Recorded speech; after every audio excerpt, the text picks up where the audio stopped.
Ooh, welcome to our trio, and today is Positive Friday.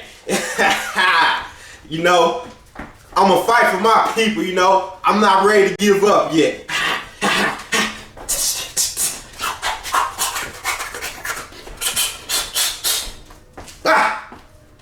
Boy, y'all not used to know how to box back in the day, boy. Boy, you better ask about it. Today on our trio is Positive Friday. And first, we're gonna have a friend of mine's, G Valentines, talking about his drug and gang intervention youth camp in the making. Then second, I'm gonna talk about investing. Cause I know income tax coming up and a lot of y'all about to go blow y'all money. Huh? About to go blow some money, huh? But I'm gonna tell you how to invest that money. Just give you a little pointers. Then we're gonna have story time with G Valentines.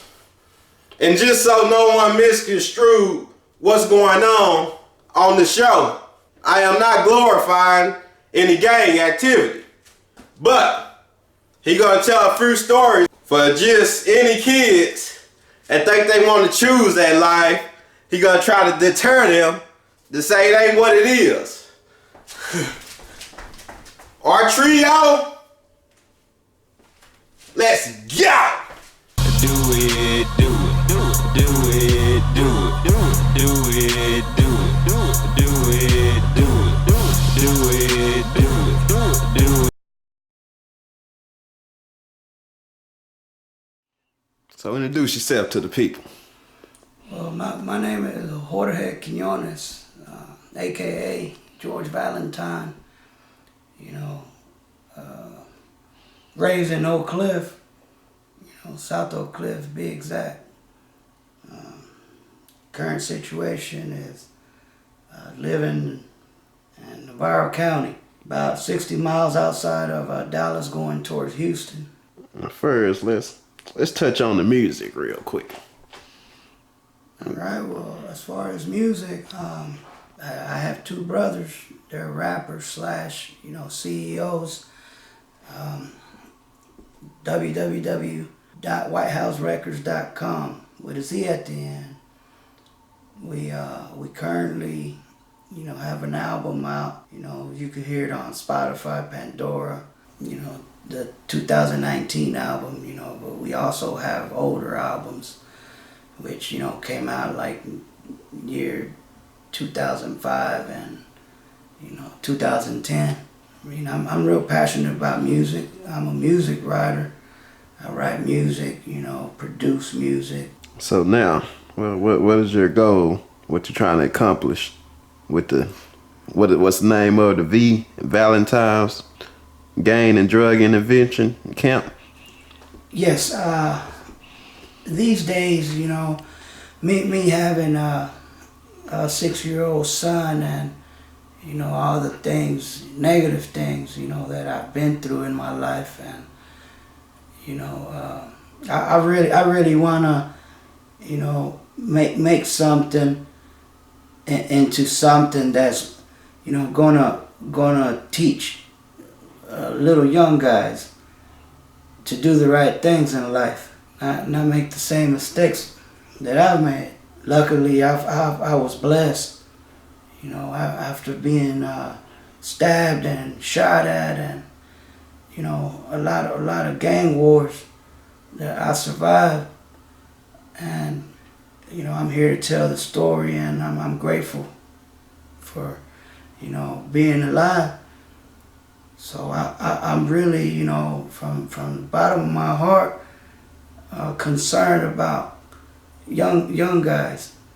Like, I have nephews and nieces, and, so my heart drove me to start putting my time and effort into a youth camp, for gang and drug intervention, which I'm calling every day is Valentine's Day, gang and drug intervention youth camp. Sole purpose of it It's, to teach respect, discipline,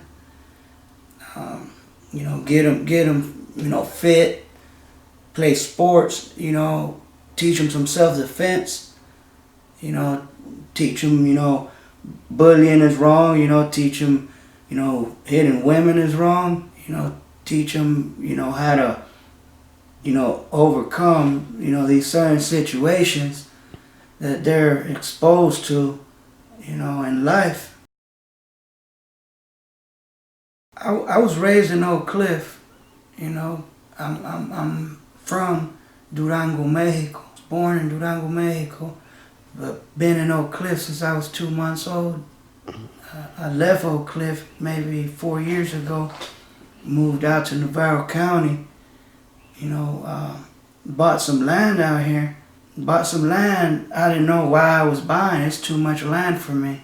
And for all these years, maybe going to 20 years, I never knew what to do with that land. It was just there. And finally now, that's where I plan on establishing the Everyday's Valentine's Day youth camp.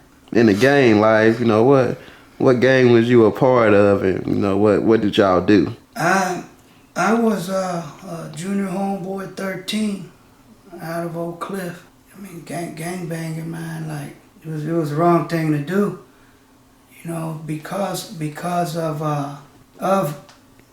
me and Real Essay's gang relation. My younger brother, Plato Black, was shot from behind at age 12, and we're talking about a 12-year-old, he was probably 10.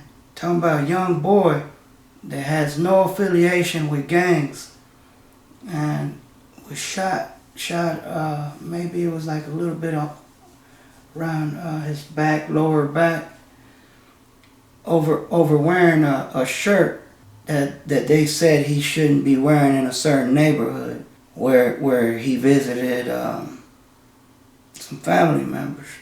We overcame that one. Out of all your friends you grew up with, tell a few stories about some of them you lost to the streets. I got so many, I don't know where to start.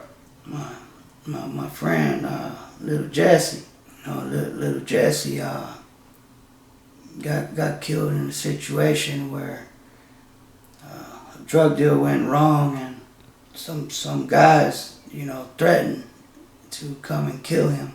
So as he got ready, he was getting prepared, getting guns together. He ends up getting shot in his eye by a gun belonging to a guy that was supposedly gonna be one of the ones helping him against the people they were gonna put work in on. Basically, an example is like, say for example, me and you, we're gearing up, putting on our bulletproof vests, or putting our bullets in our guns. We're doing it together. And in the middle of doing that, we're popping Xanax. We have a misunderstanding, and so you end up killing me before I could go kill the guy that threatened my life on the drug deal gone wrong. He was my best friend. I loved him.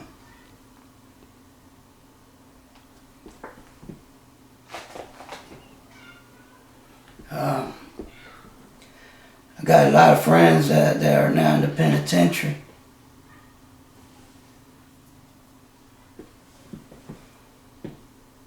Maybe 20 years done went by.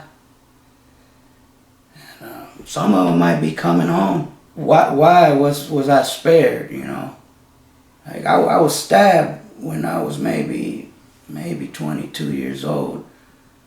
And the only thing that kept my liver from being punctured was my rib.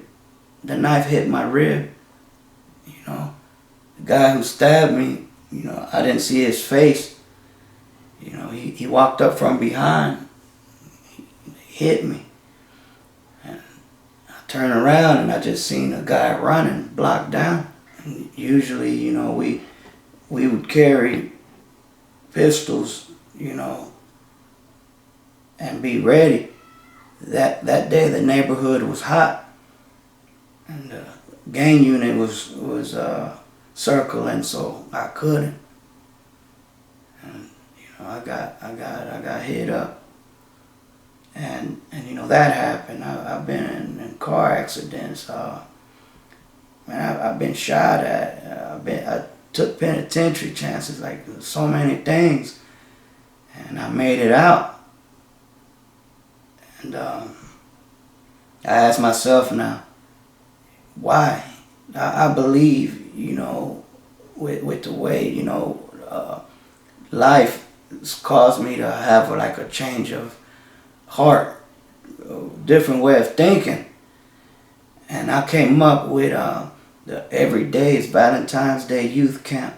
People that want to reach out, maybe donate or just talk to you, how do they get in contact with you? Well, at the moment, I'm getting set up to where donations could be made, you know, on social media, and I will be making a website, you know, but right now the best thing would be Facebook.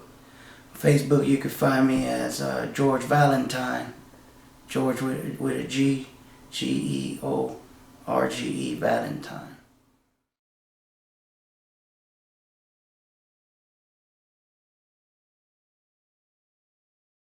It's that time of the year again. Income tax coming up. What you gonna do with all that money? Huh? Go buy you some rims? Go buy you some jewelry? Whatever it is you're doing, you probably didn't think about investing. What I use to invest, well, I got a lot of different things I use, but one of my favorite tools that I like to use to invest is M1 Finance. They have an application. You can use it on your phone. It's basically for stocks and bonds. I know a lot of us be like, I don't know nothing about that, and we just throw it out. Well, learn something about it. YouTube, the library, school, companies out here making so much money, they don't know what to do with it, so they give it away. You think I'm lying? Companies is giving away money. That's how stocks work. You basically buy a stock, and they pay you in dividends for that stock. So, in the beginning, you put a little money, you get a little money back. So in the beginning, you might get a little 10 cents back. You like, I don't know. Josh got me putting my money in this, I'm only getting 10 cents back. But trust me, trust the process. You stay invested long term, you get more and more and more and more back. Before you know it, you get $50 sitting on your ass like, damn, I made $50 not doing shit. Then you made 100. Then, if you really invest long term, you made 1,000. You made 5,000. You know, it's all about long term. But it's not a get rich scheme. You know, it's kind of like, think about it as your own 401k. You just put money into it. Keep putting money into it. Don't take it out until about years from now. To about 10 years from now. Then before you know it, you probably be sitting on about $50,000, $100,000. But we so short term that we don't think long term. So I just encourage y'all to, you know, look up stocks. I'm gonna post some more videos in the future on how stocks work, how stocks and bonds work, and how you invest in, and what's some good stocks to invest in. Cause we need to educate ourselves on stocks and bonds, cause these companies is giving away money. They giving it away. Another thing, invest in yourself. When I say invest in yourself, this right here is the most important thing you can invest in is your mind. Read some books. Watch some YouTube educational videos. I don't know, but I think I might got some alright YouTube educational videos, you know. My videos ain't all that, but you know, I teach you a little something. I like to say, I might teach you a little something. You know, watch some YouTube education videos. Watch some podcasts. There's a lot of podcasts out there with some educational stuff on it. Huh? Follow some educational people on social media. Like me. You know, you want to follow me, R-Trio7 on Instagram. You might learn a little something. It's so much knowledge out there for the taking. So please don't use the excuse you don't know. If you don't know, you can learn. R-Trio. The best one that I could start off with would be, you know, when I was actually locked up, got caught, you know, which was an attempted capital murder on a Dallas police officer. You know, so you know, Real Essay and, you know, maybe 3 or 4 other homeboys picked me up one night, you know, and which was a convertible green Monte Carlo, you know, with the all gold Daytons. You know, back in the day, you know, that's how everybody used to roll, you know, with the Daytons and the hydraulics on the car. And we had a bottle, which they call it a pata de elefante. That's the big liquor bottles. They got like a little deal where you could hold it from. So, you know, we were drunk, we were drinking, and you know, Real Essay back in them days, you know, he would always carry, which was a chopper. He would carry a chopper everywhere he'd go. And so, you know, because we were actually, you know, really on the streets. You know, it wasn't like a lot of these gang members now, you know, gang banging on the internet. And so that night, you know, Real Essay got his chopper in the back, which was a fully automatic SKS, like a 50-round drum. No, it wasn't a drum, it was just a regular, you know, clip. And I would carry a 38, a Colt 38 Super, all black with the white pearls and the gold horse. And so we went to another neighborhood on the other side of Dallas. And so we pulled up to this place where, you know, there's a big party going on at one of those big salons. So Real Essay and all the boys, you know, they started talking to these females. You know, we were looking fly. And they started jocking them. And so the guys from the other neighborhood got mad because they're about to get their hose pulled. And they fucking bum rushed the car with bottles. Like literally, it was probably like 20, 30 of them. It was a lot. And all of them throwing bottles. So first thing I did is let out a couple of rounds, you know, stop the bottles from flying at us. And as I did that, some of them, you know, try to creep up on us. I let go a whole clip. And as I was doing that, Real Essays going in the trunk, getting the chopper. And so he gets the chopper, and I remember me saying, "Let's go, you know, let's roll." You know, I felt like there wasn't no need to keep shooting. I mean, they had already spread, like they all ran. Real Essay told the driver, "Nah, I'll go back." And so he busted a U and went back and just started busting, started shooting. As they were running, he was shooting up all the cars close to him. And we left. We fled the scene. Next thing you know, a car fucking leaves the actual parking lot. And I thought it was motherfucking rival gang members. And you know, I let go another clip. Pop that car up, and come find out it was a Dallas police officer. You know. And so we were arrested for the shit. Did our time, came home.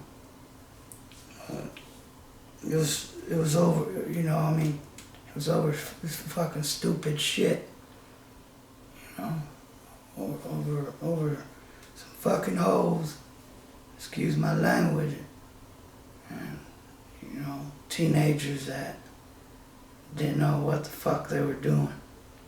See, teenagers, when you're young, you're a teenager, you know, you don't think about, you know, how it's going to impact your mother, you know, her health, your father.